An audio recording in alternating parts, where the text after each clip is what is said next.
আজকে আমাদের ভিডিও টপিকটা হচ্ছে ইনভার্স ফাংশন। এই ভিডিওতে প্রথমেই আমরা দেখব একটা ইনভার্স ফাংশনকে আমরা কিভাবে ফিজিক্যাল কোনো ইনসিডেন্ট দিয়ে প্রকাশ করতে পারি এবং হচ্ছে একটা ফিজিক্যাল রিপ্রেজেন্টেশন আর কি। এরপরে আমরা দেখব যে ইনভার্স ফাংশন কিভাবে আমরা অ্যালজেব্রিক্যালি এক্সপ্রেস করতে পারি এবং তারপরে আমরা দেখব এই ইনভার্স ফাংশনটা একটা গ্রাফের মধ্যে আমরা কিভাবে বসাতে পারি এবং ইনভার্স ফাংশনের ক্ষেত্রে সেটা কিভাবে কাজ করে, গ্রাফটা কিভাবে পরিবর্তন হয়। এবং সবার শেষে আমরা দেখব যে আমাদের রিয়েল লাইফে এই ইনভার্স ফাংশনের যে ইম্প্যাক্ট বা ব্যবহার সেটা। প্রথমে শুরু করে দিই।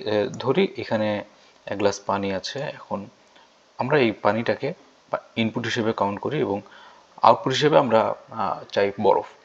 সো আমরা যদি বরফ চাই তাহলে আমাদেরকে যেটা করতে হবে যে আমরা ইনপুট হিসেবে দিচ্ছি পানি, আউটপুট হিসেবে চাচ্ছি বরফ। আমাদেরকে এমন একটা ফাংশন এখানে রাখতে হবে মাঝখানে, যে ফাংশনটা এই পানিটাকে বরফ করতে পারে। আমরা জানি সেটা হচ্ছে একটা ফ্রিজ সেই কাজটা করতে পারে। তাহলে হচ্ছে এখানে আপনি চিন্তা করেন, আপনার এখানে ইনপুট হচ্ছে পানি আর ফাংশনটা হচ্ছে ফ্রিজ এবং ফাংশনে কিছু অপারেশন করে সেটা হয়ে যাচ্ছে বরফ। এখন আপনি যদি এই জিনিসটা রিভার্স করতে চান, এটা একটা ফাংশন হিসেবে আমরা ধরতে পারি। এই ফাংশনটা আপনি যদি বলেন যে আপনি একটা ইনভার্স ফাংশন এটা দেখতে চান, তাহলে সেক্ষেত্রে কী হবে? সেক্ষেত্রে ইনভার্স ফাংশন মানে হচ্ছে যেহেতু বিপরীত, শুরুতে আমরা এটা থেকে শুরু করি যে আপনার কাছে থাকবে হচ্ছে বরফ, আপনাকে এটা থেকে তৈরি করতে হবে পানি। তাহলে হচ্ছে যেহেতু এখানে জিনিসটা রিভার্স, আপনার বরফ থেকে পানি করবেন, তাহলে হচ্ছে আপনাকে এমন একটা এখানে ফাংশনালিটি দিতে হবে যেটা কিনা এই ফ্রিজের ঠিক বিপরীতমুখী কাজ করে, ফাংশন করে। ফ্রিজ কি করে? ফ্রিজ আপনাকে ঠান্ডা করতেছে পানিটাকে, তো আপনার এমন একটা কিছু দিতে হবে যেটা পানিটাকে গরম করবে, তাহলে হচ্ছে এই বরফটাকে গরম করে আপনি পানি করতে পারবেন। সেক্ষেত্রে আমরা এখানে একটা চুলা কাউন্ট করি। তাহলে হচ্ছে বিষয়টা এরকম দাঁড়াচ্ছে যে আপনি বরফ চুলায় দিবেন, সেটা থেকে পানি আসবে। তাহলে এই যে আপনি এই ফাংশনটা দেখলেন ফার্স্টে, এটার ফাংশনটারই একটা ইনভার্স ফাংশন হচ্ছে এটা। আবার আপনি যদি উল্টাভাবেও চিন্তা করেন যে একটা বরফ থেকে আপনি পানি করলেন, এটা একটা ফাংশন, এটা যদি আপনি মেইন ফাংশন চিন্তা করেন, তাহলে এটার ইনভার্স হবে এই যে আপনি ফ্রিজ দিয়ে যে বরফটা করলেন সেটা। আশা করি আপনারা বুঝতে পেরেছেন যে কীভাবে ফাংশন এবং ইনভার্স ফাংশন কাজ করে। এরপর আমরা চলে আসি একটা অ্যালজেব্রিক্যাল এক্সপ্রেশনের মাধ্যমে বোঝার জন্য। ধরে নিই এখানে আমরা একটা ফাংশন, আমি খুবই সিম্পল একটা ফাংশন ধরে নিচ্ছি,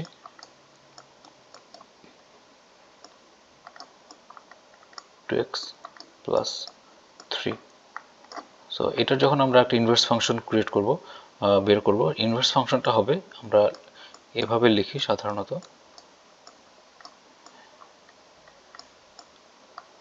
এটা হচ্ছে ইনভার্স ফাংশন। আমাদের গোল হচ্ছে ইনভার্স ফাংশনটা বের করা। এটা কিভাবে অ্যালজেব্রিক্যালি করব তার আগে আরেকটা বিষয় ক্লিয়ার করে নিই। আমরা সবাই জানি অলরেডি, হয়তো আপনারা যারা জানেন না তারা এই জিনিসটা একটু জেনে নেবেন, যে একটা ফাংশন যখন আমরা লিখি, সব ইকুয়েশন কিন্তু সবসময় ফাংশন না। একটা ফাংশন হওয়ার পূর্বশর্ত হচ্ছে যে এখানে আপনি যেই ভ্যালুটা দিবেন ফাংশনের, এখান থেকে যে ইনপুট দেওয়ার পর যে আউটপুটটা আসবে, সেই আউটপুটটা ইউনিক হতে হবে, একটা আউটপুট হতে হবে। এমন হওয়া যাবে না যে আপনি একটা ইনপুট দিলেন কিন্তু আউটপুট পাচ্ছেন দুইটা, সেটা হওয়া যাবে না। এবং সেটা কী কারণে হওয়া যাবে না, সেই রিলেটেড একটা ভিডিও অলরেডি আছে, আপনারা দেখে আসতে পারেন। আর এই ফাংশনগুলোর মধ্যে তবে একটা জিনিস অ্যালাউ, সেটা হচ্ছে যে সাপোজ আপনার এখানে দুইটা ফাংশন, এখানে একটা আমি ধরে নিচ্ছি এটা একটা ফাংশন, এটা একটা ফাংশন। আচ্ছা, আমি এটা ধরে নিই, এখানে হচ্ছে fx একটা ফাংশন ধরে নিচ্ছি, এখানে আরেকটা ফাংশন ধরে নিচ্ছি fx, এটা আরেকটা ফাংশন। এখন অনেক সময় আমরা এরকম দেখি যে এই দুইটা ফাংশন এর যে আউটপুট, দুইটা ফাংশনের আউটপুট একই। এটা আমি 0 দিচ্ছি, কিন্তু হচ্ছে আমি এখানে কোনো কিছু একটা আছে এটা বোঝানোর চেষ্টা করতেছি। সো এটা একটা আমার শিল্ড দিয়ে নিই। সো এরকম একটা আউটপুট আসতেছে, আমি ইনপুট যাই দিই এই দুইটাতে আমাকে একটা আউটপুট আসতেছে। এই ধরনের যে ফাংশনগুলো আছে, এই ফাংশনগুলো ইনভার্স ফাংশন হবে না। এই কারণে যে ইনভার্স ফাংশন আপনি যখন করবেন, আপনি এই ফাংশন থেকে এটাতে আবার আসবেন, আবার ইনভার্স থেকে আপনি এটাতে ব্যাক করতে পারবেন। সো আপনার ফাংশন হতে হবে এক এক ফাংশন, মানে হচ্ছে আপনি যেই ফাংশনটার ভ্যালু আছে, একটা ইনপুট দিলে যে আউটপুটটা আসবে, সেই আউটপুটটা এখানে ইউনিক। এখানে হচ্ছে আপনি যখন আবার রিভার্স করতে যাবেন তখন যেন দুইটা না হয়ে যায়। যদি আপনারা দেখি যে সাপোজ এই দুইটা ফাংশনের আপনি এই ফাংশনটার ইনভার্স করলেন, ইনভার্স করার পর যেটা আসলো ওইটা থেকে আপনি যখন আবার ব্যাক করতে যাবেন সেই ক্ষেত্রে তখন দুইটা ভ্যালু চলে আসবে। সো সেই জন্য আমরা এখানে যখন কাউন্ট করব, যে ইনভার্স ফাংশনের ক্যালকুলেশনগুলো করব, তখন খেয়াল রাখবো যে এই ফাংশনটা যেন এক ফাংশন হয়। আচ্ছা, এরপর আসি যে আমরা এটা কিভাবে আসলে অ্যালজেব্রিক্যালি দেখব। তো এই লাইনটাকে আমরা এভাবেও লিখতে পারি,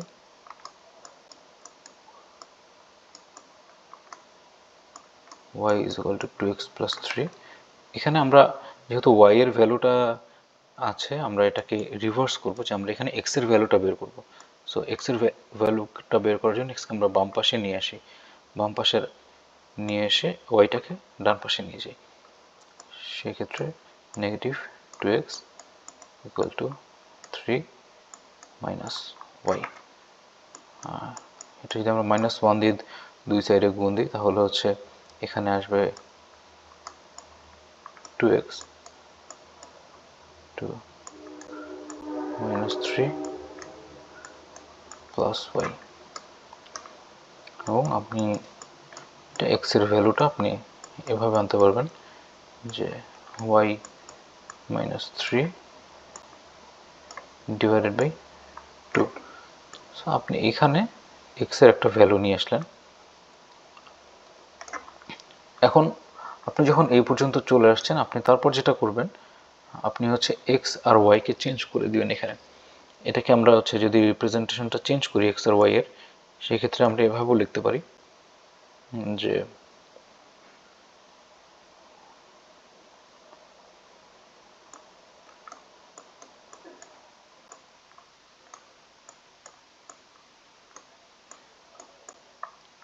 এভাবে লিখতে পারি।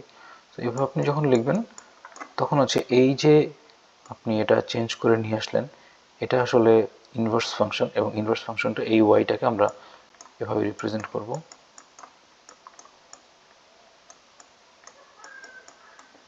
x -3 divided by 2। এটা হবে হচ্ছে ইনভার্স ফাংশন। তাহলে আমরা যদি এখানে লিখি তাহলে ইনভার্স ফাংশনটা এখানে কি আসতেছে, x -3 ডিভাইডেড বাই 2। তাহলে হচ্ছে আমরা এখানে দেখতে পাচ্ছি যে একটা ফাংশনকে অ্যালজেব্রিক্যালি কিভাবে আমরা ইনভার্স ফাংশনটা বের করতে পারি সেখান থেকে। এরপর আমরা দেখব এখন যে একটা গ্রাফ কিভাবে কাজ করে। আমরা এই ফাংশনটারই একটা গ্রাফ দেখি। ফাংশনটা আমি আবার লিখি এখানে, fx equal to 2x plus 3। এটার ইনভার্স ফাংশনটা হচ্ছে x -3 divided by 2। এখন আমরা যদি আমরা যদি এটার ফার্স্ট ইকুয়েশন যেটা, এটার একটা গ্রাফ আঁকি, তাহলে আমরা দেখব গ্রাফটা কত আসে দেখি। আমরা এখানে হচ্ছে কয়েকটা ভ্যালু বসাবো। এখানে এটার সেট x, সেট y। তাহলে আমরা যদি x 0 বসাই তাহলে হচ্ছে y এর ভ্যালু এখানে আসছে 3। সো এখানে 3। x এর ভ্যালু যদি আমরা 1 বসাই তাহলে y এর ভ্যালু আমরা এখানে পাচ্ছি 3 প্লাস 2 5। যদি 1 বসাই এই 1 এ তাহলে হচ্ছে আমরা এখানে পাবো 5। ধরে নিচ্ছি এখানে এটা 5 আর এটাকে ধরে নিচ্ছি 3। এবার আমরা -1 যদি বসাই, -1 বসালে এখানে হচ্ছে -2 -2 প্লাস 3, তাহলে হচ্ছে এখানে আসতেছে 1,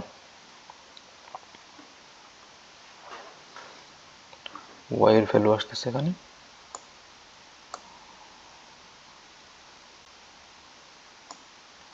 যদি 1 হয় তাহলে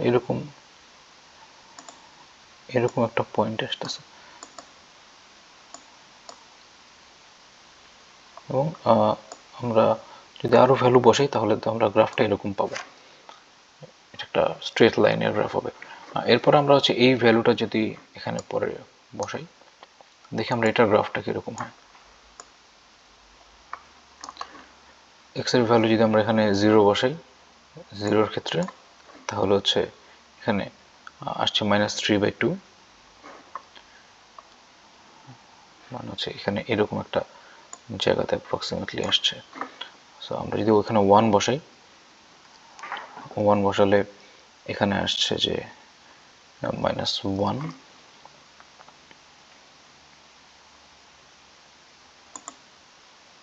এরকম একটা জায়গাতে, সরি এরকম একটা জায়গাতে আসছে। তারপর আমরা যদি এখানে -1 বসাই তাহলে হচ্ছে এই সাইডের -1 যদি ভ্যালু বসাই সেক্ষেত্রে আসছে -2। সো এটা যদি আপনি আরও ভ্যালু বসান সেক্ষেত্রে দেখবেন যে গ্রাফটা এরকম হবে। সো আমরা এখানে কিন্তু কিছুটা হলেও আপনি হয়তো বুঝতে পারতেছেন যে এই গ্রাফ দুটার মধ্যে একটা তো রিফ্লেকশনের মতো তো মনে হচ্ছে যে এটা যেহেতু এটাকে আমরা মেইন ফাংশনটার গ্রাফ, আর এটা হচ্ছে ইনভার্স ফাংশনটার গ্রাফ। এখন আমরা এখানে দেখি যে এই আপনি যখন গ্রাফিক্যাল রিপ্রেজেন্টেশন করবেন, এই গ্রাফিক্যাল রিপ্রেজেন্টেশনটা আপনি বুঝতে পারবেন যে কিভাবে যে আপনি যে ফাংশনটার গ্রাফ প্লট করলেন এটা ইনভার্স ফাংশনটার গ্রাফটা কীরকম হবে। আমরা দেখি এটা যদি একটু দেখতে যাই তাহলে হচ্ছে দেখুন এটা কিন্তু এই ফাংশনটা ইনভার্স ফাংশন এটা, তাহলে হচ্ছে এটার গ্রাফ যদি আপনি দেখেন, এটার গ্রাফটা আপনি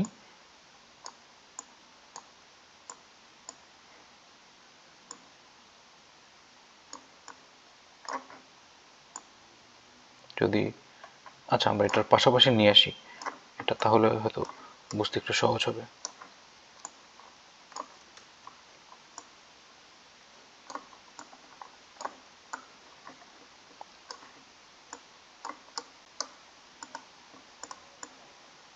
এই গ্রাফটা আপনি যখন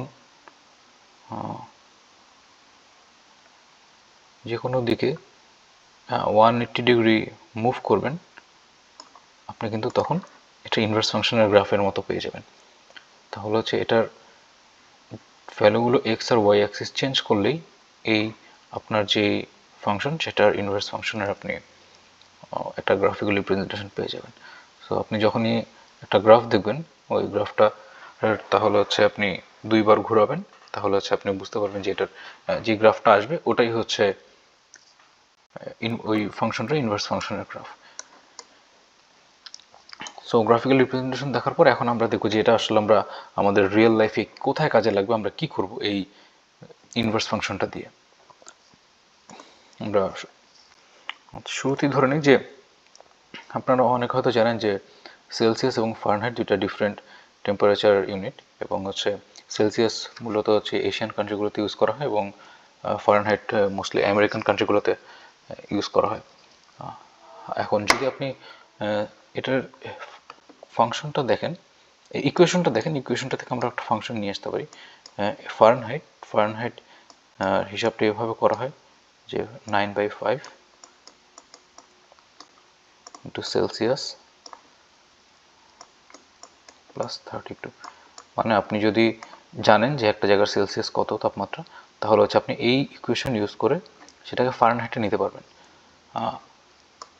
এখন এই জিনিসটা কখন কাজে লাগবে, আপনি যদি যখন হয়তো কোনো একটা আমেরিকান কান্ট্রিতে গেলেন বা ইউএসএতে গেলেন, তখন আপনি সেলসিয়াসে অভ্যস্ত, আপনি এখন বুঝতে পারছেন না যে এখানে ফারেনহাইটটা কত। সো আপনি যদি এই ইকুয়েশনটা জানেন আপনি খুব সহজেই বের করে ফেলতে পারবেন তখন হিসাব করে যে কত হয়। এখন এটাকে আমরা একটা ফাংশনে নিয়ে আসি।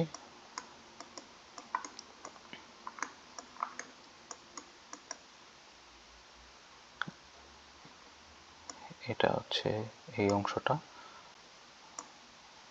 9 divided by 5x plus 32.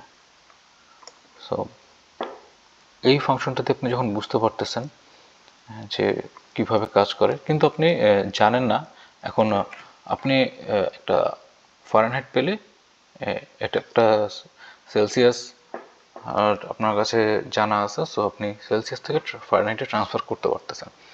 এখন আপনাকে যদি বলা হয় যে আপনি রিভার্সটা করেন, আপনি হচ্ছে আপনাকে আমি ফারেনহাইট দিব, আপনি বের করবেন যেখান থেকে কত ডিগ্রি সেলসিয়াস, কিংবা হচ্ছে মোস্টলি দেখা যায় যে আপনি এমন একজন পার্সনের সাথে ডিল করতেছেন, সে হয়তো ফারেনহাইট অভ্যস্ত, সে বাংলাদেশ বা এরকম কোনো একটা এশিয়ান কান্ট্রিতে আসলো, সে বলতেছে যে ভাই আমি তো জানি না কিভাবে সেলসিয়াসের হিসাব কাজ করে, আপনি আমাকে এটা উল্টো করে দেন। এখন ইনভার্স ফাংশনটা সেইখানে কাজে লাগে। এখন আপনি যদি এই ফাংশনটার ইনভার্স ফাংশন করেন, সেটা দেখেন, সেটা ইনভার্স ফাংশন যদি আমরা করি কীরকম আসে।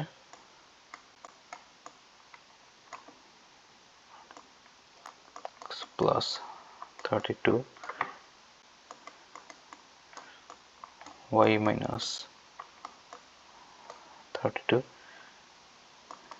equal 9 divided by 5 into x. এটা যদি আমরা এই সাইডে নিয়ে আসি তাহলে 5 divided by 9 into y minus 32 equal to x. So এটাকে আমরা এভাবেও লিখতে পারি যে y equal to 5 divided by 9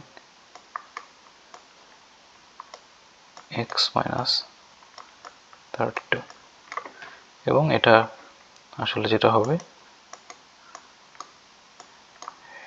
এটা হচ্ছে একটা ইনভার্স ফাংশন হবে।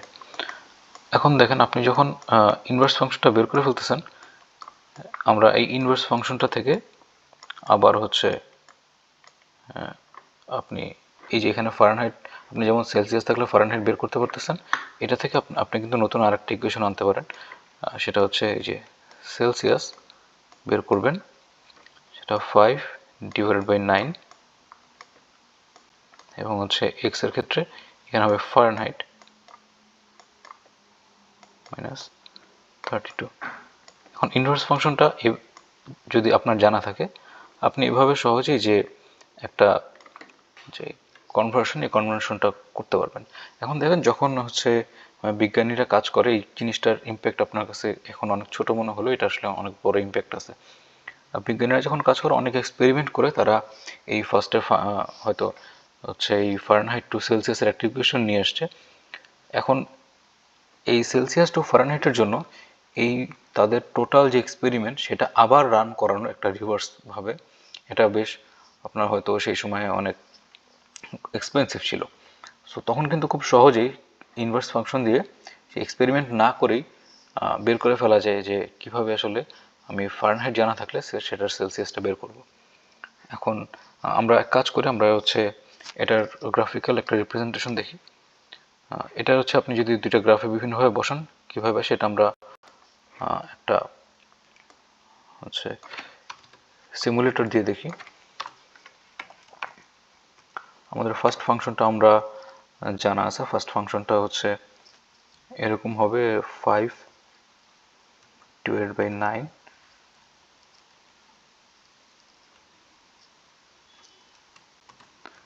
x minus 32.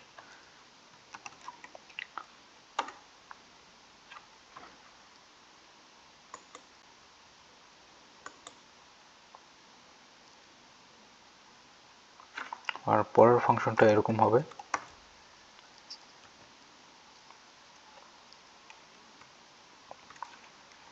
9 divided by 5 into x plus 32. এখন এই দুইটা ফাংশন আপনি যদি, আমি জুম আউট করতেছি, এখানে জুম ইন করা থাকলে এর মধ্যে কোনো ভ্যালু নেই, কারণে আপনি কোনো ভ্যালু দেখতে পাচ্ছেন না। এখানে আমরা যদি খেয়াল করি যে এই দুইটা গ্রাফ দুইটা কিন্তু এই -40 ইন্টারসেক্ট করতেছে। এটার মানে আসলে কি? এটার মানে হচ্ছে যে এই দুইটা গ্রাফে আপনি যদি -40 এখানে x এর ভ্যালু বসান, সেই ক্ষেত্রে দুইটার আপনি অ্যান্সারে হচ্ছে y এর ভ্যালু -40 পাবেন। আচ্ছা, তাহলে আমরা এটা হচ্ছে বসি, হচ্ছে ইকুয়েশনে বসিয়ে আমরা দেখি যে জিনিসটা কিভাবে কাজ করে। এখানে আমরা দেখতেছি হচ্ছে আমাদের এই ফারেনহাইটের ফাংশনটা হচ্ছে এটা, ফারেনহাইট বের করার আর সেলসিয়াস বের করার ফাংশনটা এটা। তাহলে হচ্ছে আমরা এটা থেকে ক্যালকুলেট করি -40কে ইনপুট হিসেবে কাউন্ট করি। তো শুরুতে হচ্ছে আমরা দেখি যে ফারেনহাইটে আমরা যদি দেখি যে আমরা -40 ডিগ্রি সেলসিয়াস পাই, সেটার ভ্যালুটা কত আসে। 9/5 ইন্টু -40 প্লাস 32, সেক্ষেত্রে আসছে এখানে 5 -72 প্লাস 32 ইকুয়াল এখানে আসছে -40। তার মানে এখানে এটার মানে আসলে এরকম দাঁড়াচ্ছে যে -40 ডিগ্রি সেলসিয়াস যখন একটা জায়গার টেম্পারেচার, ওই জায়গার টেম্পারেচার আপনি কনভার্ট করলে -40 ডিগ্রি ফারেনহাইটই আসবে। সো এই 40 ডিগ্রি পয়েন্টে ফারেনহাইট এবং সেলসিয়াস একই ভ্যালু জেনারেট করে। এখানে আমরা হচ্ছে এটা একটা ক্রস চেক করার জন্য সেলসিয়াসে বসিয়ে দেখতে পারি ওই ভ্যালুটা। তাহলে ওই ভ্যালু যদি আমরা সেলসিয়াসে বসাই যে -40 ডিগ্রি ফারেনহাইট কত আসে, 5/9 ফারেনহাইট এখানে -40 -32, তাহলে হচ্ছে আমরা এখানে দেখতে পাচ্ছি যে 5/9 ইন্টু -72, so 8 টাইমস 72, তাহলে হচ্ছে এখানে 8 টাইমস 5 -40। তাহলে হচ্ছে আপনি যদি -40 ডিগ্রি ফারেনহাইট হিসাব করেন এখানে বসিয়ে, তাহলে সেখানেও আসতেছে এটা হচ্ছে সেম। তাহলে হচ্ছে আপনি যখন এটা গ্রাফে বসাচ্ছেন, আপনি কিন্তু খুব সহজেই বুঝতে পারতেছেন যে কোন পয়েন্টে এটা কীরকম ইন্টারাক্ট করবে। এই হচ্ছে টোটাল আজকের লেকচার। সো আপনার কারো যদি মনে হয় যে অন্য আরও কোনো আপনারা রিয়েল লাইফ হচ্ছে ইমপ্লিমেন্টেশন দেখতে চান, আপনারা অবশ্যই জানাবেন। আমি ট্রাই করব এরকম আরও ভিডিও বানানোর, যেগুলোতে ম্যাথমেটিক্সে আপনারা সরাসরিভাবে বুঝতে পারেন যে আমাদের রিয়েল লাইফে আমরা কোন কোন জায়গাগুলোতে আসলে এগুলো ব্যবহার করি।